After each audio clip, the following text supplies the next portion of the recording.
This video is about the matrix of a linear transformation relative to a basis. So we've seen that when you have a linear transformation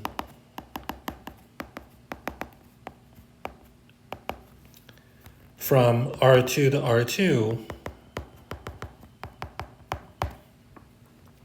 then we can get its standard matrix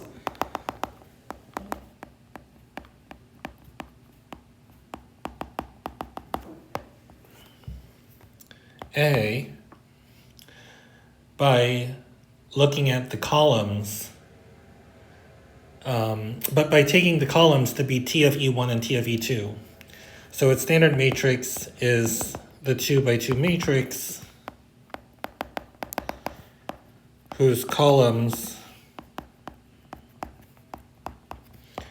are T of E1 and T of E2.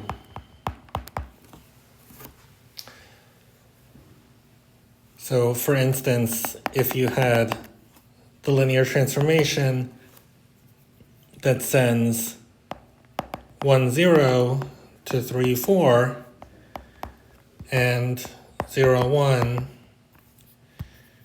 to 1, 1. So if T of 1, 0 is 3, 4 and T of 0, 1 is 1, 1, then the standard matrix A is just going to be 3, 4, 1, 1.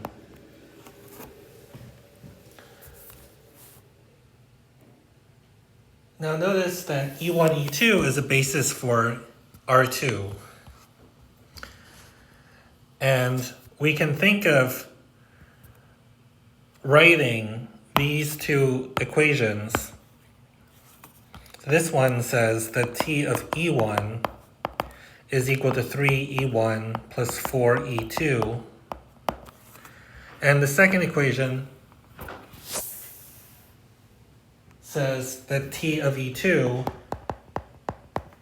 is equal to 1E1 plus 1E2.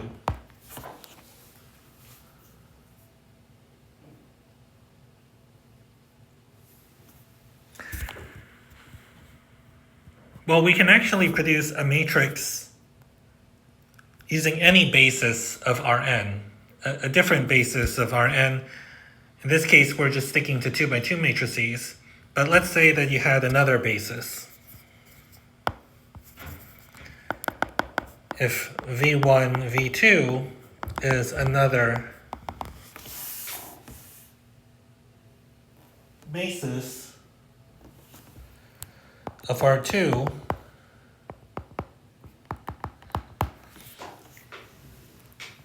then we know that T of V1 is in R2, and so it's a linear combination in a unique way of V1 and V2.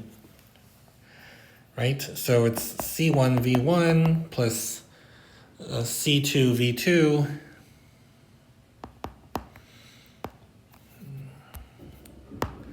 C2 V2 for unique scalars C1 and C2, and T of V2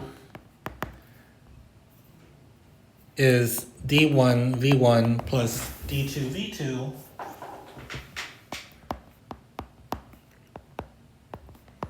for unique scalars D1 and D2. And we can actually form a matrix just like we formed the standard matrix. For the standard matrix, the first column told you how much of E1 and how much of E2 you needed. So since you needed 3 of the first vector and 4 of the second vector, that gave us the first column 3, 4. And since T of E2 is 1E1 plus 1E2, the second column was 1, 1. In the same way, we just do the same thing as before, except with V1 and V2 instead of E1 and E2. So we call the standard, not the standard matrix, but the matrix of T relative or with respect to this basis, so let's call this B. with respect to the basis B is just the matrix whose first column is C1, C2, and the second column is D1, D2. And we'll write it as T sub B, like that. Of course, this is an ordered basis, right? We specify that V1 comes first and V2 comes second, okay? If we switch the order of V1 and V2, then we'd end up switching the order of the columns, and then we'd have a different matrix. So that's why we need an ordered basis. And so this standard matrix is what you get when you do this construction, is forming the matrix of a linear map with respect to a basis, where the basis is E1, E2. So if we call the standard basis S, then the standard matrix A would be T sub S, right? This is the special case when your V1 is E1 and your V2 is E2. Okay. So for instance, let's say that you had this map that maps T of 1, 1 to 3, 3, and it sends, I don't know, 2, 5 to negative 14, negative 35. Okay, so suppose that T does this. T is a linear map from R2 to R2, and it does this. Well, 1, 1, 2, 5 is a basis for R2, and since we've specified the transformation on a basis, that determines the entire transformation, right? We know everything there is to say about the transformation given what it does on a basis. So we can look at the basis where that's V1 and that's V2. So let's take B to be the basis consisting of 1, 1 and 2, 5. Well, notice that 3, 3 is equal to 3 V1. And T of V2 is equal to negative 7 V2. So what is going to be the transformation relative, the linear map of T relative to the basis B?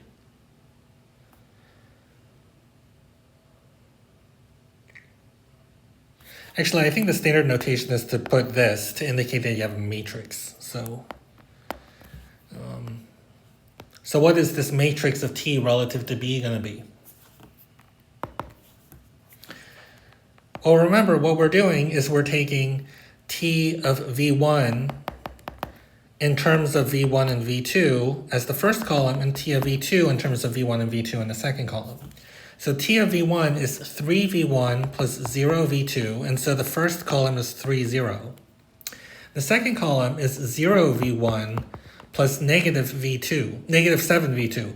So the second column is going to be 0, negative 7. And what do you have? This is a diagonal matrix.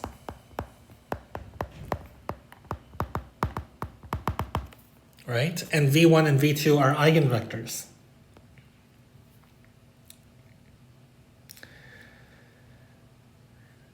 And this is a simpler description of the linear transformation. It might be kind of hard to describe what the transformation does to 1, 0, and 0, 1, right? But if you have V1 is 1, 1, then and V2 is 2, 5, you can just say that this transformation is scaling V1 by a factor of 3, and it's scaling V2 by a factor of negative 7. Right? So this map relative to this basis, the matrix you get, is much simpler than the matrix, than the standard matrix. So this is simpler. In this case, it's simpler than the standard matrix.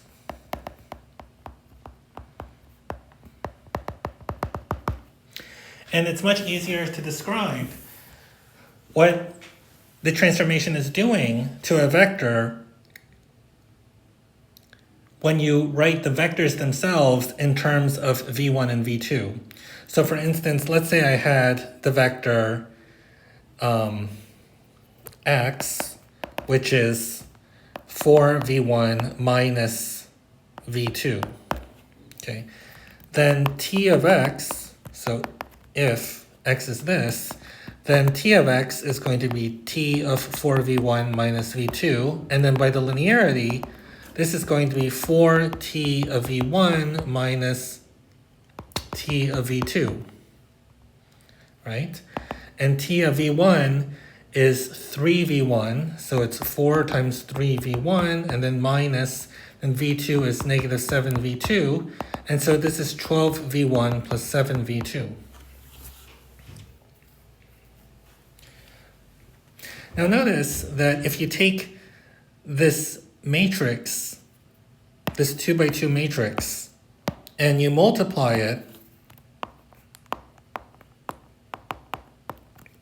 by 4, negative 1, and I get this 4, negative 1 from here, then I get 12, 7. I get the coefficients 12 and 7, which correspond to that vector there. And so I can actually have a much better, simpler way of describing what the linear transformation does to a vector when I write everything in terms of v1 and v2. So this vector 4, negative 1, that's called the coordinate vector of x with respect to the basis v1, v2. Okay, so this is sometimes written as x sub b. Okay. And this is not for e1 and minus e2. So this is not, 4 along the x-axis and negative 1 along the y-axis. This is, I'm writing this to mean 4v1 minus v2. Okay.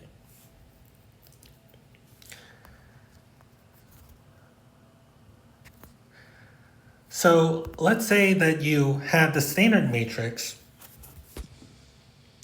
That's T sub S, where S is the standard matrix. And now the question is, how is T sub B related to the standard matrix? So the matrix of T relative to B related to the standard matrix.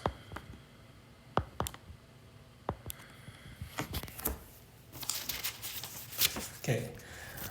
Before writing the general theorem, I'm just going to do an example. So let's say that you had a linear transformation T, and this is going to be different than the one that I was using above.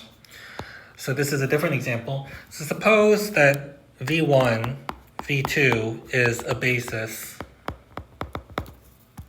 for R2. So you have two linearly independent vectors in R2. And suppose that T of V1 is 3V1 plus V2, and let's say that T of V2 is V1 minus V2. So we can, from this, write the matrix of T relative to the basis B. So let's call this basis B. The matrix of T relative to B is what? It's 3, 1, 1, negative 1. Because remember, this first column tells you how many V1s and V2s you need to produce T of V1, and the second column tells you how many V1s and V2s you need to produce T of V2. Now we don't know what V1 and V2 are, so we're not going to know what the standard matrix is exactly But let's say that we wanted to come up with the standard matrix of T. So what pieces of information do we need to find the standard matrix of T? We need T of E1 and T of E2, right? And to go back to what we were doing when we were talking about linear transformations, first you want to write E1 as a linear combination of V1 and V2, and E2 as a linear combination of V1 and V2. Then you apply the linearity to write T of E1 and T of E2. Okay, and then you want that in terms of E1 and E2. So let's say that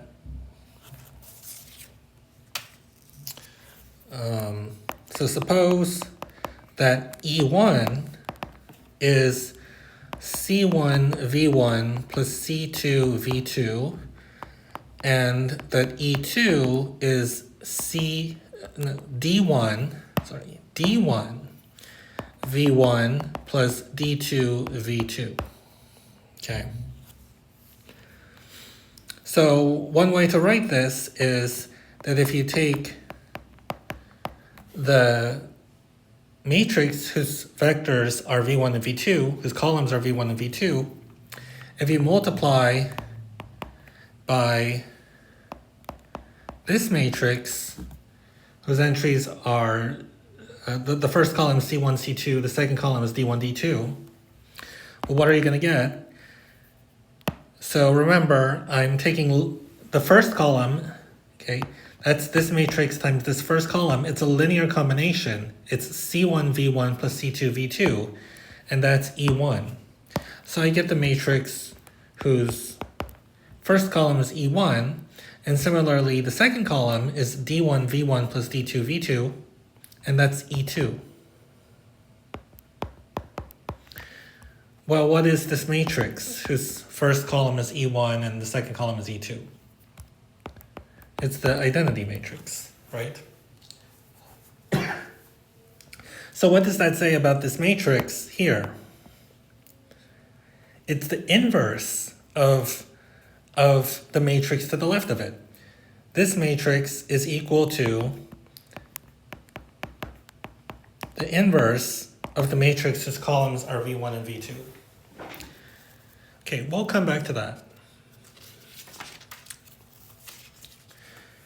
So if E1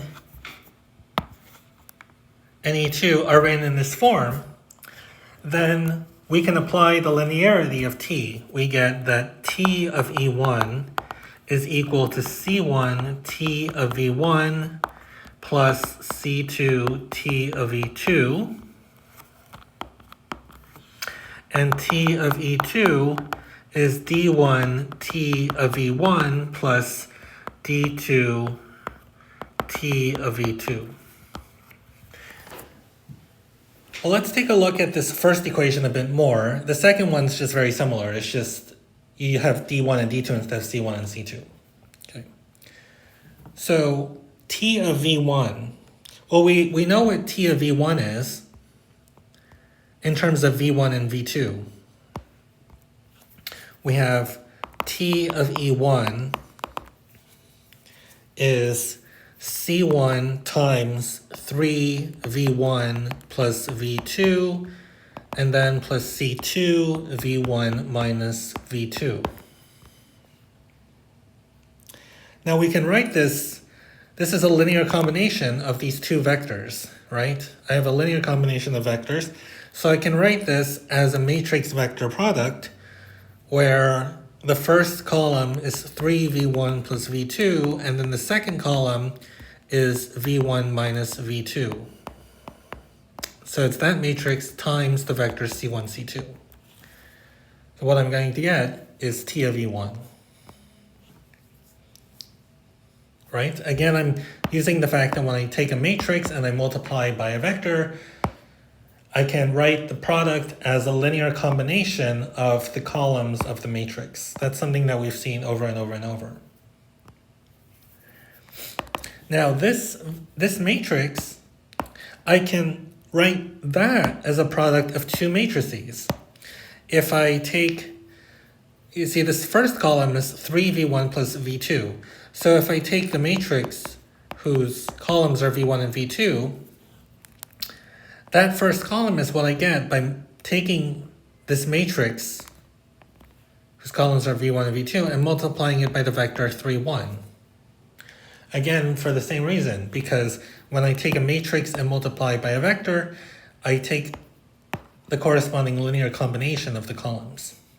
And similarly, the second column, v1 minus v2, is just 1v1 minus 1v2. So this matrix here is equal to the product of these two matrices. And so T of E1 is this product times C1, C2. Okay. And similarly, T of E2, so we did T of E1. T of E2 is going to be C1 times T of E1, so that's, oh wait, no, it's D1, isn't it? E2 is, what did we say E2 was? D1 V1 plus D2 V2.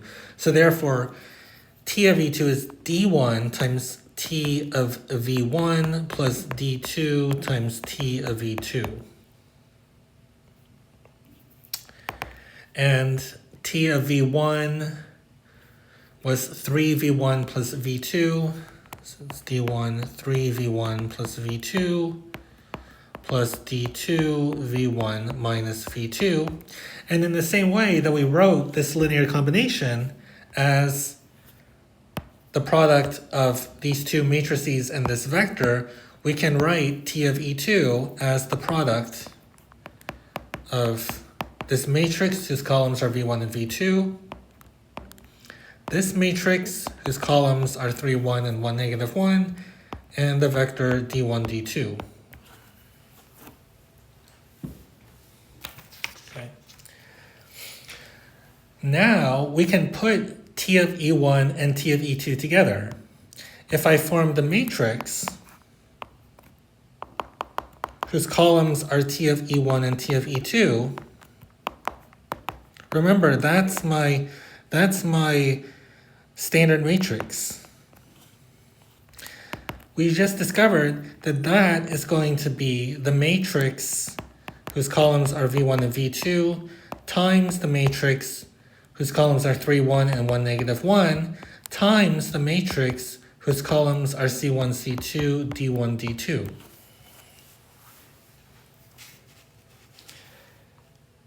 Right? Because T of E1 is what I get when I take this product and multiply it by the first column.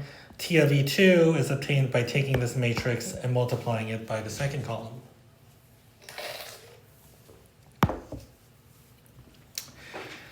Now, what is this matrix? Does that look familiar? We talked about it above. It's this matrix here. And we said that it's the inverse of the matrix whose columns are v1 and v2.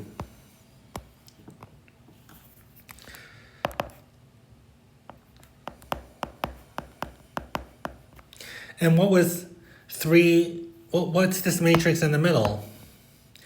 That matrix was the matrix of T relative to the basis B. Right. Okay, so this was the matrix of T relative to the matrix S. Okay, this matrix. And now we see the conclusion that it's this matrix whose columns are v1 and v2 times the matrix of T relative to the basis B times the inverse of the first matrix.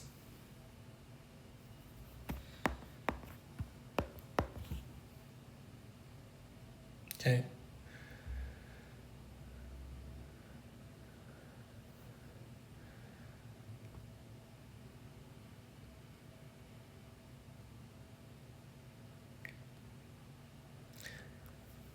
So for instance, if you have So this is our standard matrix, which we often write as A, right? So for instance, let's say that A is a symmetric matrix. So if A is symmetric, with eigenvalue pairs v1 lambda 1 and v2 lambda 2. So v1 is a unit vector with eigenvalue lambda 1, v2 is another eigenvector with eigenvalue lambda 2, then we know that A is going to be this matrix decomposition. Right? Let's say v1 and v2 are unit eigenvectors. Then you get this matrix Q times lambda times Q inverse. And that's a special case of this general principle. Let's put this in bold, or let's circle it. Okay. The point is that the matrix of T, the standard matrix of T, is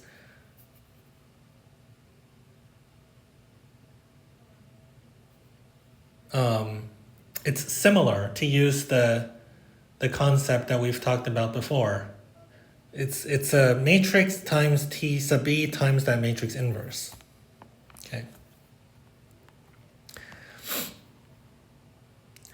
And in this example, this is a special case when A is symmetric. You have these vectors v1 and v2, and this middle matrix, this diagonal matrix, is saying that what this matrix does to v1 is it maps v1 to lambda 1 v1 plus 0 v2. And that's because v1 is an eigenvector with eigenvalue lambda 1. And similarly, T of v2 is going to be 0 v1 plus lambda 2 v2, because v2 is an eigenvector with eigenvalue lambda 2. Okay.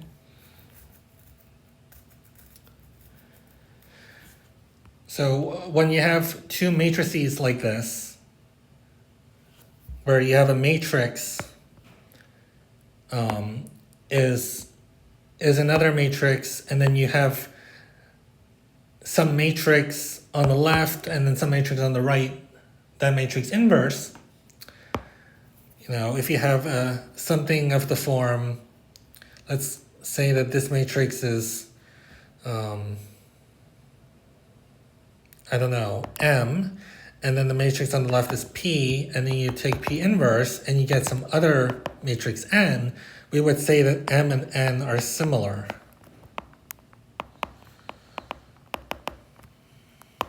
Two matrices are similar. M and N are similar if there's a matrix P such that N is equal to P M P inverse. And one way to interpret similar matrices is that they describe the same linear transformation, but with respect to two different bases.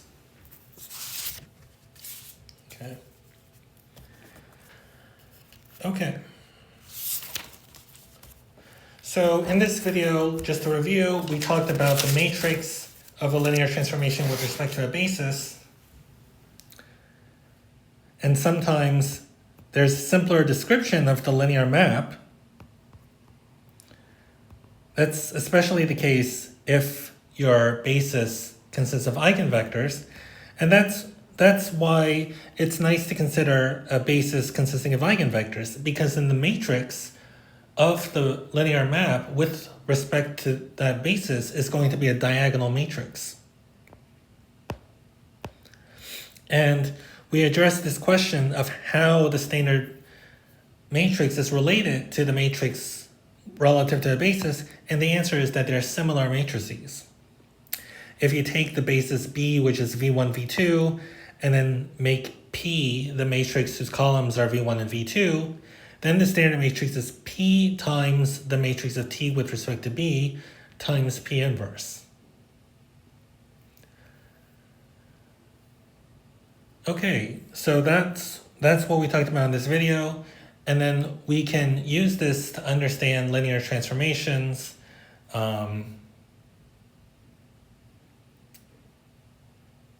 When you have a nice basis. Okay, thanks.